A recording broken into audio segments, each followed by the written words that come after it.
Okay, everybody. Still got a few stragglers coming in, but I think we'll get started with the. Sorry to interrupt. No, we'll get started with the next talk here, and we're joined by Robert Paddison.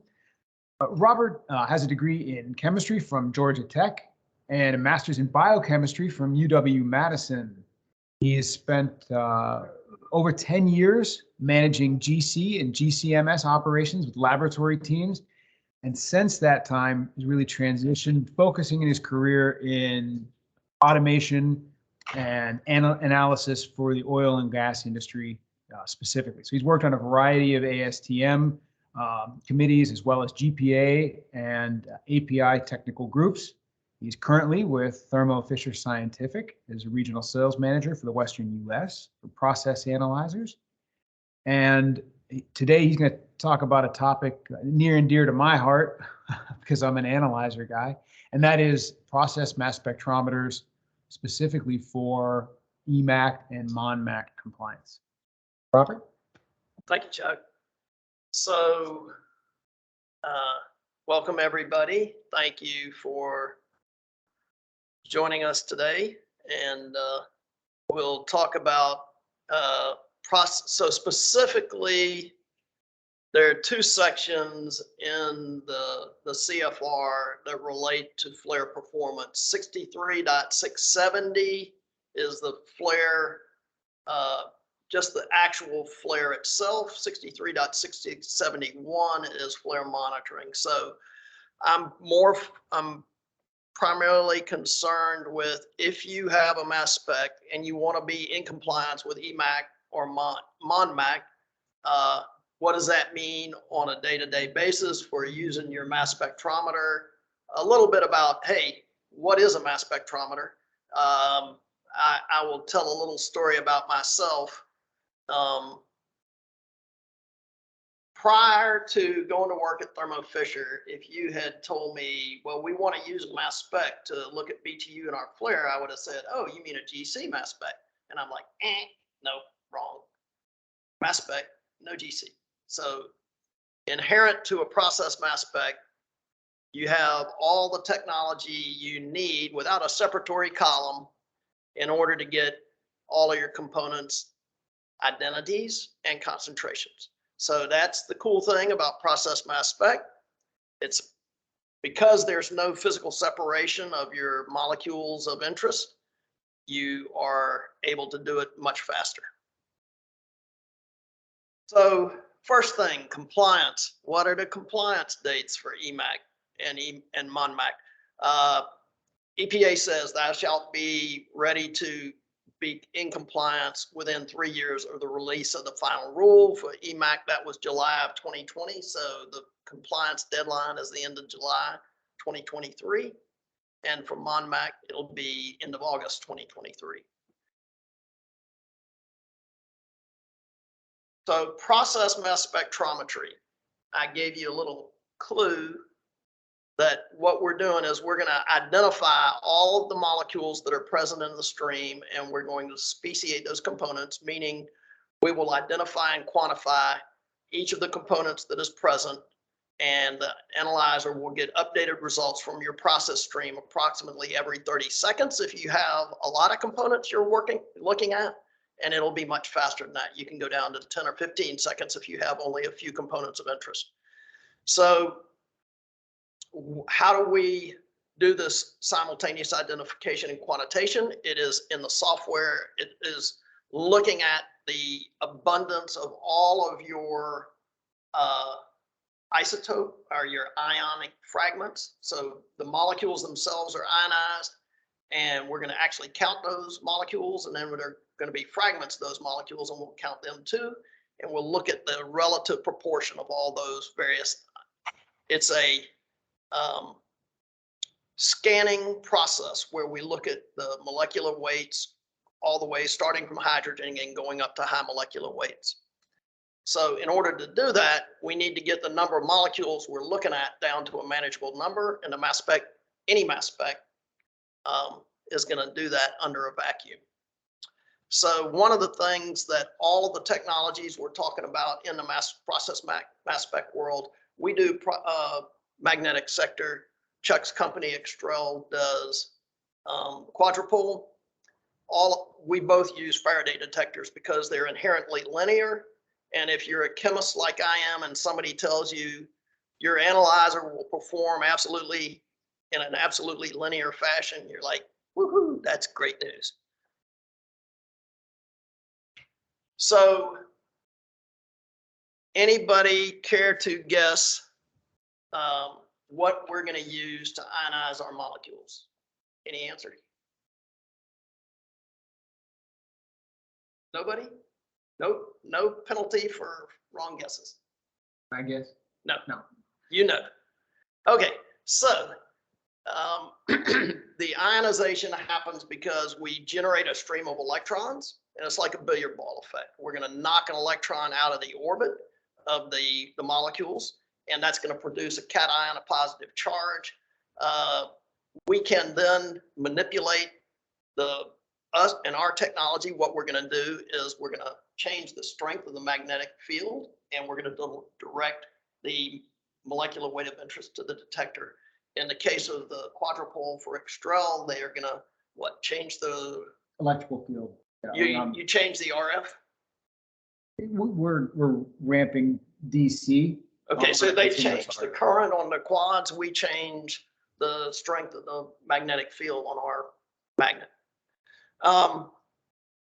So again, any compound that we're going to ionize has a unique fingerprint, and it's the relative proportion of the ion of the molecule itself plus its fragments that's uniquely identified by the mass spectrometer. So what do you do when you have molecules that share ions? Now you have to go out and count a different molecular weight that might be unique, so you can assign the relative proportions that you're measuring to each molecule and get the correct concentration. So one of the things that means is we want to expose the mass spec to all of the gases that are present that it's going to be looking at. So we need a unique mass spectrum for each compound. That means we have to have a standard or a fragmentation standard for each compound of interest. That's one of the drawbacks to the technology, is you need a lot of cal gases if you're looking at a lot of different molecules. So one of the caveats that I always tell our prospective customers is, if you've got a less than well-characterized process stream, this is not necessarily your best technology, because we will only tell you we'll only give back an answer that you tell us these molecules we're going to look for. So if you've got an unknown, you could do it with a process mass spec. It's not necessarily the best way. So I mentioned that we can have ions that are shared in different molecules having the same ion. And what that means is, who knows the molecular formula for ethane? Anybody?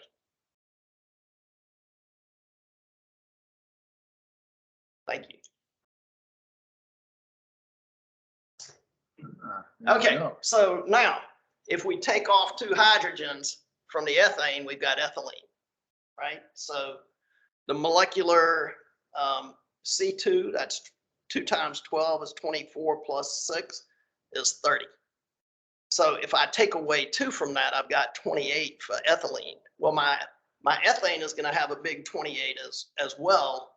So if I have a lot of ethane and very little ethylene, I can't identify below a certain percentage point, let's say 5%. Let's say I had a process stream that was 90% ethane.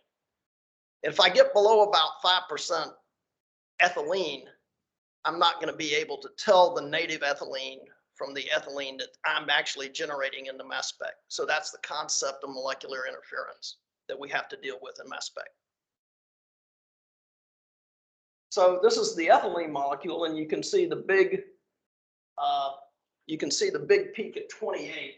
And what's really important to the mass spec is the relative ratios. This 100 is the molecular ion for ethylene, and then I'm going to go to 27, and that relative to my that's going to be 62% as much. So those ratios are unique, and that's what allows us to identify compounds using mass spec. So a little bit of history. There are way more GCs in the world in a process than there are mass spec. Part of that is reluctance of people to adopt a new technology that they didn't understand because of lack of experience. Is when it was introduced maybe 35 years ago, it was perceived as unreliable. That's really not the case anymore. We've gone through several generations of product improvement in getting to the modern process mass spec. So if you're a car guy and you like Porsches, you know that the 911 has been around for over 50 years. And every time Porsche does a re-engineering cycle, they make it better. So all of these mass specs that are out there in the world have had multiple generations of product improvement engineering, and they're really awesome. I asked one of my customers, what's one of the weaknesses of the mass spec? And he goes, they're so reliable. My techs forget their training in between time when they have to work on it. So now we have people who understand that it's a very powerful analytical technology. They know that it's reliable, and we find that our customers are very satisfied, and they tend to buy more once they have their first one. So again, basic technology that's out there, scanning magnetic, that's us. Quadrupole, that's Chuck, Extrel. And then we've got the discrete magnetic sector. It used to be AIT, now it's owned by Schneider. So this is a little graphic that shows the scan process. That would be 28 as nitrogen and 32 oxygen. And you can see the ion beam being deflected in a path across the slit to the detector. So as a molecular analytical type, this is cool to me, where we're actually creating a beam of molecules and directing them and counting those molecules at the detector. That's how cool is that? So this is your quadrupole. You vary your current to the quadrupoles, and the molecule of interest will make its way to the detector. The molecule that isn't of interest will, its incorrect molecular weight will impact quads and be sucked away by the vacuum pump. Both techniques are scanning. You start at low, go up to high, and then 10 to 20 seconds later, you know your compositions. So back to EMACT. The goal is to have flares that remove 98% of anything that is in there. So burning to completion, one of the requirements, the pilot flame must be continuously lit. It has to burn with no visible emissions. And now the highlighted bullet point, that's what we care about. Why we monitor is the net BTU of the contents going to the flare must have greater than 300 BTU for an assisted flare, greater than 200 BTU for an unassisted flare on a 15-minute average basis. Mass spec becomes more interesting because if we're looking at getting a measurement every 30 seconds, we can have multiple data points to send to our control system to modulate. In the case of an assisted flare, it might be the steam injection. It might be the flow rate of supplemented methane. It might be, let's see, what are the other control parameters they care about? Those are two biggies. Yeah, so the DCS, given a data point every 30 seconds, has all the data it needs to maintain all of the proper burning conditions to be in compliance. So now we look deeper into the regs. What does EPA tell you? What are the thou shalts about operating your flare? Well, first off, they say these are the compounds of interest: hydrogen, methane, ethane, ethylene, propane, propylene, butane, isobutane, butenes, 1,3-butadiene, and pentane. So beyond that, if you know what is there and it's a subset of that list, you can go to just the restricted list of compounds. If you have knowledge and none of those compounds are on it, and you know that I've got methyl ethyl death and 2 other compounds, that's fine. Just do those 2 compounds, and whatever is present, that's adequate, but you still have to meet the minimum BTU requirement. Caveat, because hydrogen burns cleanly and produces only water, EPA says you can award yourself 1,217 BTU per scuff of hydrogen, because burning hydrogen is much better than burning anything else. So performance specification 9 is where you refer in the statement of the CFR, and that is the performance spec that is applicable to GCs and mass specs. So there is on a daily basis, you got to run a calibration standard of a known concentration and check your concentrations. And if your margin of error, so all of these rules were first promulgated back in the refinery sector rule.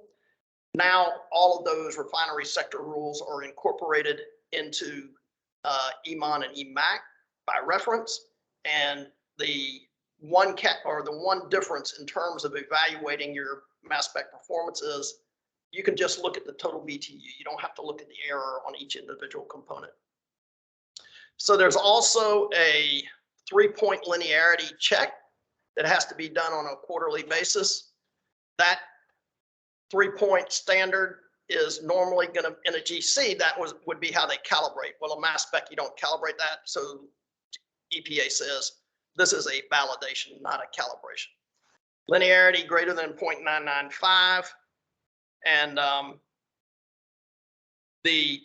you do a quarterly audit, which is a triplicate standard, your daily standard repeated 3 times, and your percent error, or your RSD rather, for that triplicate analysis, your error must be less than 5% RSD.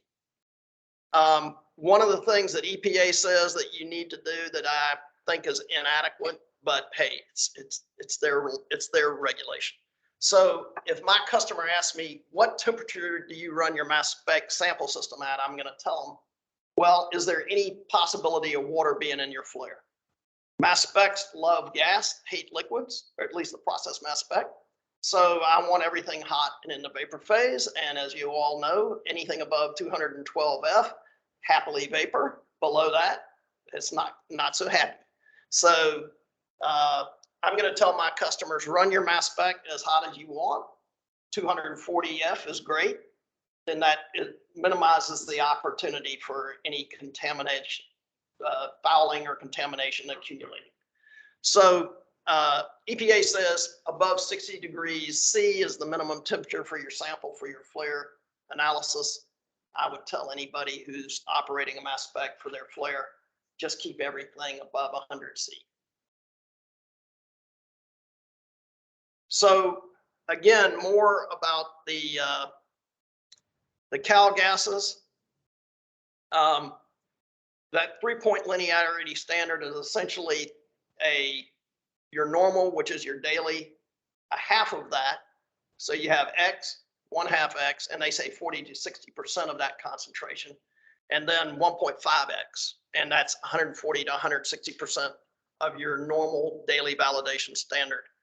So when you first start out, when you first install the mass spec, the EPA requires a 7-day period where you do a calibration every day, followed by a validation. So for the course of a week, every day, you're going to recalibrate and then run that daily validation as a demonstration that your system is performing properly.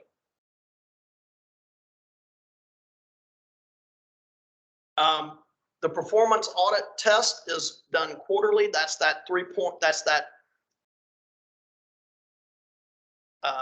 your daily validation standard repeated. That standard on a quarterly basis gets routed to the probe. Okay, so you have to have the provisions in your sample system to activate a solenoid that then is going to direct your cal gas standard all the way up to the probe, so that you're validating that your error on your measurement system is you have a passing error check that includes the whole sample pathway, not just the analyzer. Your linearity check, on the other hand, is introduced only, it does not have to go all the way to the probe. It can be introduced just at the analyzer. So the daily standard, once again, EMON and EMACT permit the user to evaluate its passing less than 10% error on the BTU itself only. So EPA did an AMP in RSR, refinery sector rules. So they had an amendment that said, okay, you guys, thank you, Chuck, for all your work with EPA. So Amatec, who no longer makes a mass spec, and Extrel got together and submitted data and said, hey guys, we can do this. We have the ability to give correct and accurate analysis on BTU and flare. EPA says, oh, you do. Here's a letter that says we will now accept mass spec data as a demonstration that your flare BTU is meeting our requirements. That general AMP prevents the owner from filing a site-specific AMP. So if you have a modified analysis request, you have to apply to the EPA to say, I'm going to use an alternate protocol. That's called an AMP. So again, Performance Spec 9 is where all these rules are coming from. And one of the things that does address the possibility that your flare could have unknowns or molecules that are higher molecular weight than pentane.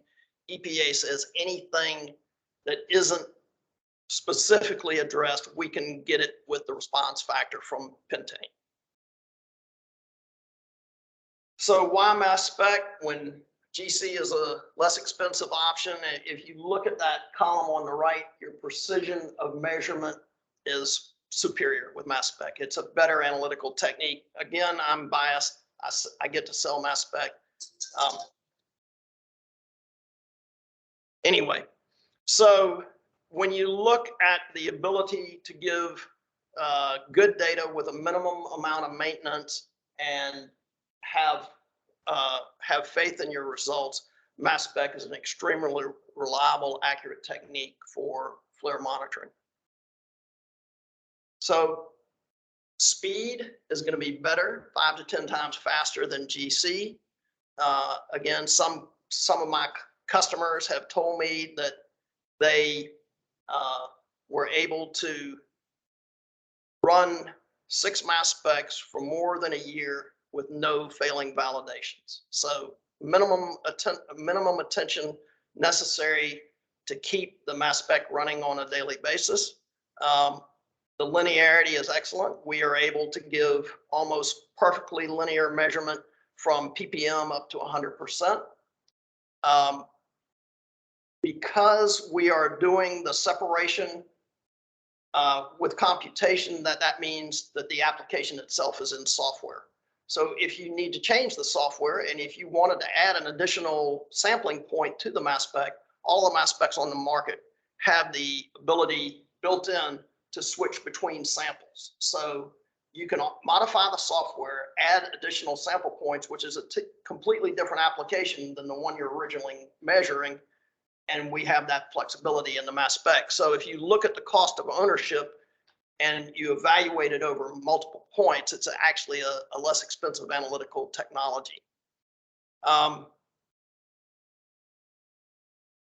So why do fewer people use mass spec than GC? It's more expensive. Just flat out, it costs more. But if you incorporate multiple sample points in a single mass spec, then that cost of analysis for each point is actually lower.